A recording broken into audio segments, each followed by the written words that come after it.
అన్నా నువ్వా? ఏమిటి ఇలా వచ్చావు? అదేమిటి నాన్న, నిన్ను చూడాలని, నువ్వు ఒంటరిగా ఎంత బాధపడిపోతున్నావని ఎవరు ట్రాన్స్ఫర్ చేయించుకుని వచ్చాను నాన్న. సరే ఉద్ధరించావు. వచ్చేవాడివి ముందు జాబరాయకూడదు. అదేమిటి నాన్న? ఇవాళ నేను అర్జెంటుగా హైదరాబాద్ వెళ్ళాలి. వెళ్ళరా నాన్న, ఈ ఇంటిని కంటికి రెప్పలా చూసుకుంటానన్నా. మరీ అంత ఇదిగా చూడక్కర్లేదు, ఇంటిని ఇల్లుగా చూస్తే చాలు. సరే నువ్వు వెళ్ళి స్నానం చెయ్యి. అలాగే. డాక్టర్, స్టెథోస్కోప్ పట్టుకునే చేతుల్లో వైలేనా? సంగీతం సర్వరోగ నివారణి. మనసు బాగుండనప్పుడు దీన్ని మించిన మందు మరొకటి లేదు. నిజమే. అరే, మీరింకా భోజనం చేయలేదా? అవును, ఇదొక పెద్ద పని, అయినా తప్పని పని. ఆగండి, నేను వడ్డిస్తాను. ఇలా అవస్థ పడకపోతే ఓ మంచి అమ్మాయిని చూసి పెళ్లి చేసుకోకూడదు? ఓ, ఎందుకు చేసుకోకూడదు? నేను అదే ఆలోచిస్తున్నాను. ఆలోచిస్తే పెళ్లిళ్ళు జరుగుతాయా? అదే నిజమే. పెళ్ళి అనేది ఒక్కొక్కప్పుడు అనుకోకుండానే జరిగిపోతూ ఉంటుంది. పోనీ మీ తరఫున ఒక మంచి అమ్మాయి నన్ను చూడమంటారా? అంత శ్రమక్కర్లేదు రాధా. నేనే ఒక అందమైన అమ్మాయిని చూసుకున్నాను, కానీ ఆ అమ్మాయి ఒప్పుకుంటుందో లేదో తెలియదు. మీలాంటి వాడిని పెళ్లి చేసుకోవడానికి ఏ అమ్మాయి ఇష్టపడదు? ఏమో, సమయం చూసి అడిగి చూడాలి. అన్నట్టు ఈ రోజు ఆపరేషన్ ఉంది, మర్చిపోయారా? ఇలా పెళ్లి ఆలోచనతో ఆపరేషన్ చేశారంటే పేషెంట్ పెళ్ళవుతుంది. ఆ విషయం నాకు తెలుసు రాధా. నువ్వు వెళ్ళి ఆ ఏర్పాట్లు చూడు. అలాగే.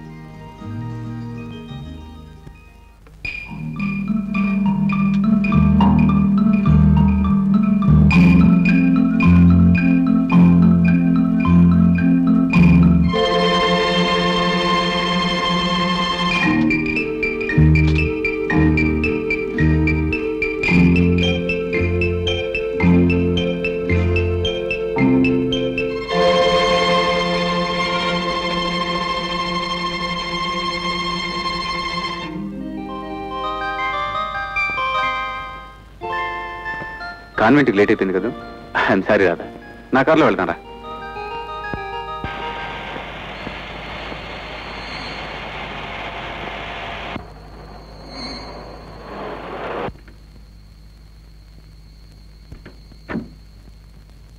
మురళి, మురళి, డాక్టర్ చూడండి. అరే, జ్వరంగా ఉందా?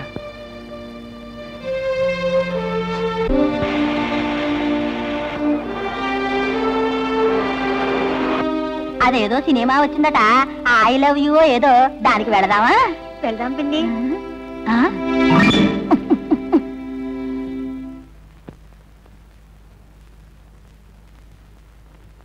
ఎంత ధైర్యం, ఎంత తెగింపు పిన్ని.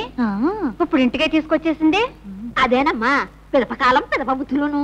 మా రోజుల్లో మేము ఇలా కాదమ్మా. మరి ఎలా పిన్ని?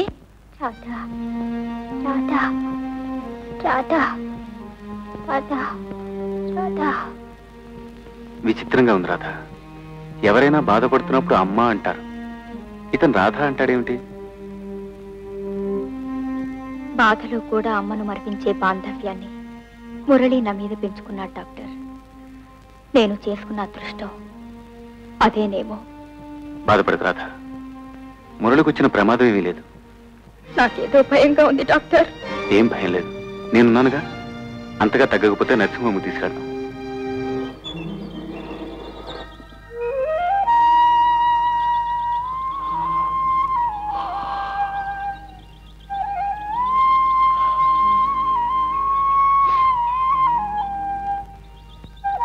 డాక్టర్, కాఫీ తీసుకోండి. రాధా, జ్వరం తగ్గిపోయింది. విశ్రాంతి తీసుకుంటే పూర్తిగా కోలుకుంటాడు. ఈ రోజు నువ్వు హాస్పిటల్కి రానక్కర్లేదు. Thanks doctor. It's all right. రాత్రంతా అబ్బాయి ఇక్కడే ఉన్నాడంటావా? ఆ వేళ ఇప్పుడు వచ్చేది ఇక్కడ ఉంటానికేగా. ఏమైనా తెలివైన పిల్లే. అదిగో వచ్చారు బయటికి. చూసావా అబ్బాయి, రాత్రి ఎవరు ఎవరు అడిగావే? చూస్తూనే ఉన్నాను, చాలా బాగుంది. ఎందుకు బాగుండదు? అడిగేవాళ్ళు లేకపోతే సరే. ఇది స్థానికంపో సంసారకంపో అర్థం కావడం లేదు. ఎంత చదువుకున్న వాళ్ళైతే మాత్రం మరీ ఇంత బరి తెగించటమా? కాస్త లోకానికైనా వరవక్కర్లా? డాక్టర్, ఇక మీరు వెళ్ళండి. సారీ రాధా, నా వల్ల నువ్వు అనవసరంగా మాటలు పడ్డావు. మాటలు పడ్డా నాకు అలవాటే డాక్టర్. కానీ 10 మంది చేత దేవుడు అనిపించుకునే మీరు. పర్వాలేదు రాధా, నేను దేవుణ్ణైతే ఎవరేమన్నా లెక్క చేయను. మామూలు మనిషిని కనుకనే వాళ్ళన్న మాటలకు బాధపడుతున్నాను. ఇక ముందు ఎవరి వల్ల ఏ మాటలు పడకుండా చూస్తాను. రాధా, మనసుండడమే శిక్ష అన్నాడు ఒక మహాకవి. కానీ దాన్ని అర్థం చేసుకుని పంచుకునే వాళ్ళుంటే అంతకంటే వరం లేదనుకుంటున్నాను నేను. నువ్వు వచ్చినప్పటి నుంచి నీ మంచి మనసును నడవడికను చూసి నువ్వు నన్ను అర్థం చేసుకోగలవన్న నమ్మకాన్ని బలపరుచుకున్నాను. అందుకే ఈ రోజు నా మనసులో ఉన్న మాట నీతో చెప్పదలుచుకున్నాను. చెప్పండి డాక్టర్. పెళ్ళంటే నీ ఉద్దేశం? కేవలం శరీరానికి సంబంధించిన సుఖం మాత్రమే కాదు, మనసుకు శాంతినిచ్చేది, మమతానురాగాలను పెంచేది. కరెక్ట్. అందుకే నేను ఇప్పుడు పెళ్లి చేసుకోదలుచుకున్నాను. చాలా సంతోషం డాక్టర్. ఎవరో ఒక అమ్మాయి ఉంది, చాలా మంచిది, నాకు బాగా నచ్చింది. కానీ ఆ అమ్మాయి మనసే తెలుసుకోలేకపోయానన్నారు. ఇప్పుడు తెలుసుకున్నారా? ఏమంది? ఇంకా అడగలేదు. ఏ? సమాధానం సవ్యంగా ఉంటుందో ఉండదోనని భయంగా ఉంది. నిజంగా ప్రేమించే హృదయానికి ఈ శిక్ష ఎప్పటికైనా తప్పదు డాక్టర్. ధైర్యం చేసి అడిగేయండి. అవును, ఆ అమ్మాయి ఒప్పుకుంటుందా ఒప్పుకోదా అన్న సమస్యల మధ్య మనస్సును అనుక్షణం చిత్రవద చేసే కన్నా ఏదో ఒక ఒడ్డున పడ్డమే మంచిది.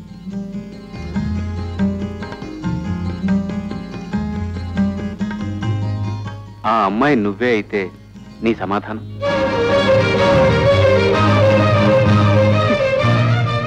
నా బ్రతుకే ఒక ప్రశ్న. సమాధానాలు లేవు, రావు. రాధా, నేనంటే నీకు ఇష్టం లేదా? మాట్లాడమే రాధా, మనస్ఫూర్తిగా నిన్నే ప్రేమించాను. నువ్వే నా జీవిత భాగస్వామిగా భావించుకున్నాను. నీ అనురాగంతో నా జీవితాన్ని సార్థకం చేసుకుందాం అనుకున్నాను. డాక్టర్, ఏం రాధా, నాలో ఏదైనా లోపం ఉందా? నేను నీకు తగనా? చెప్పు రాధా. డాక్టర్, ఏమని చెప్పండి డాక్టర్? ఎలా చెప్పను డాక్టర్? నేను నేను ఏమిటి? చెప్పు రాధా, చెప్పు. ఒక ఇల్లాలిని.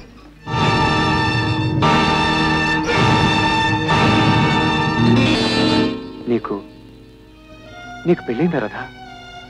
మరి ఇన్నాళ్ళుగా నువ్వు వంట బ్రతుకు ఎందుకు గడుపుతున్నావు? ఒంటరిగా బ్రతుకుతున్నానని ఎవరన్నారు డాక్టర్? నాకు మురళి తోడున్నాడుగా. అది కాదు రాధా, మీ వారు ఉన్నారు. ఎవరు? ఎక్కడున్నారు? పోనీ మురళి? నా హృదయంలో ఒక భాగం డాక్టర్. ఇంతకన్నా ఇంకేమి చెప్పలేను, చెప్పే స్థితిలో లేను. రాధా, అవును డాక్టర్, విధి చేసిన వింత గొలుసుల్లో నేనొక బందీని. విషమించిన పరిస్థితిలో మూగపోయిన అసహాయరాల్ని డాక్టర్, అసహాయరాల్ని. రాధా, డాక్టర్, దయచేసి ఈ విషయం ఎవరికి చెప్పనని మాట ఇవ్వండి.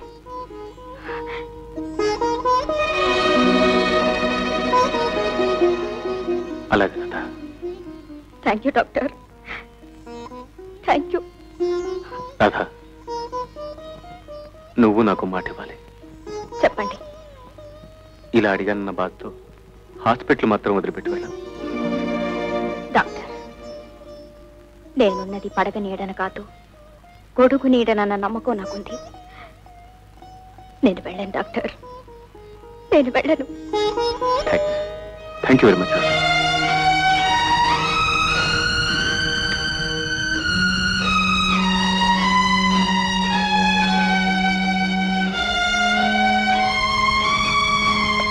సార్, క్యారెట్ అద్దం పగిలినట్టుంది, మార్చమంటారా? వద్దు, గతాన్ని గుర్తుగా అలాగే ఉండనే.